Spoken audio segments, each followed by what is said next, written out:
এই প্লেনে করেই কন্ডোর নামে এই প্লেন, এটা জার্মানির একটা প্লেন। এই প্লেনে করে আজকে আমি ভ্যানকুভার থেকে আমি খুবই লাকি যে আমি এখন যেখান দিয়ে যাচ্ছি ভ্যানকুভার থেকে জার্মানি যাচ্ছি, ঠিক মাঝে আইসল্যান্ড পড়ছে।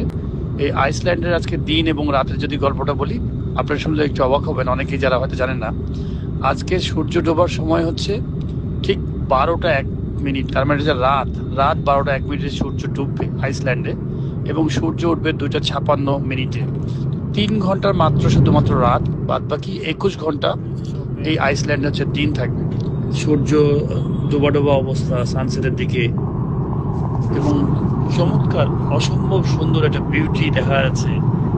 পুরো আকাশ জুড়ে মেঘ, এবং মেঘগুলো পুরা মনে হচ্ছে যে শিমুল তোলা ছিটা রাখলে যেমন হয় ঠিক তোলার মতো মেঘ ভেসে বেড়াচ্ছে। অসম্ভব সুন্দর একটা বিউটি দেখা যাচ্ছে কিন্তু, এবং এটা সাধারণত প্লেন থেকেই দেখা যায় এরকম বিউটিগুলো যখন মেঘ থাকে খুব আকাশে। আমি খুব লাকি যে প্লেনে উঠেছি, এবং কিছুক্ষণ আগেই আমি দেখলাম যে সূর্য ডুবে গেল, এবং 3 ঘন্টারও ডিফারেন্স না, 2 ঘন্টার ডিফারেন্সের মধ্যে সূর্য আবার উঠতে দেখছি। এই যে আমার পাশে সূর্য উঠতে দেখতেছেন, সূর্য উঠছে এবং আস্তে আস্তে করে উঠছে। আমি ভিডিওগুলো নিয়েছি 2 ঘন্টার ব্যবধানে, কারণ প্লেনটা আমার যেদিকে যাচ্ছে সেটাকে আরও রাতটাকে আরও ছোট করে দিয়েছে।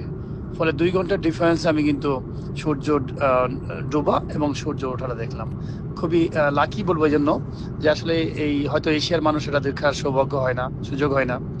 বাট এই অঞ্চলের মানুষ হয়তো দেখতে পারেন, বিশেষ করে প্লেন থেকে আরো জিনিসটা আরো ছোট করে দিচ্ছে রাতটাকে।